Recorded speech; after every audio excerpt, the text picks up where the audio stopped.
Hello everyone, welcome to my channel বিতিশার রান্নাঘর। আজকের রেসিপি মাছের তেলের পকোড়া। তার জন্যে মাছের তেলগুলোকে ভালোভাবে ধুয়ে পরিষ্কার করে ছোট ছোট টুকরো করে নেব। এরপর একটি পাত্রের মধ্যে নিয়ে নেব পরিমাণ মতন বেসন।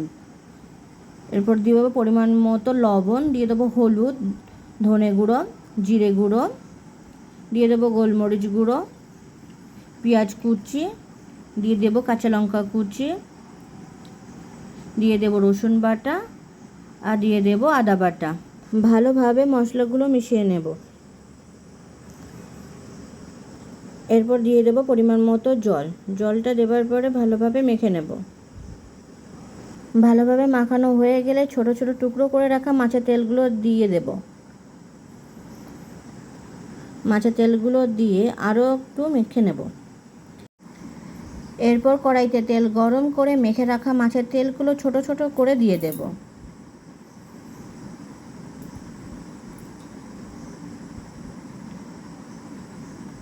এক পিঠ ভাজা হয়ে গেলে আরেক পিঠ ভালোভাবে ভেজে নেব।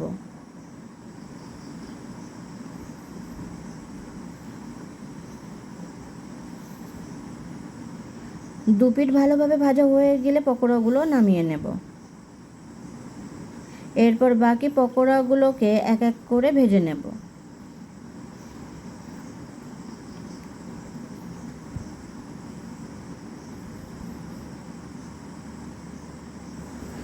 তৈরি হয়ে গেছে আমাদের মাছের তেলের পকোড়া। ভিডিওটি কেমন হয়েছে অবশ্যই কমেন্ট করে জানাবেন। আর ভিডিওটি যদি আপনাদের ভালো লেগে থাকে তাহলে চ্যানেলটিকে সাবস্ক্রাইব করে পাশে থাকবেন।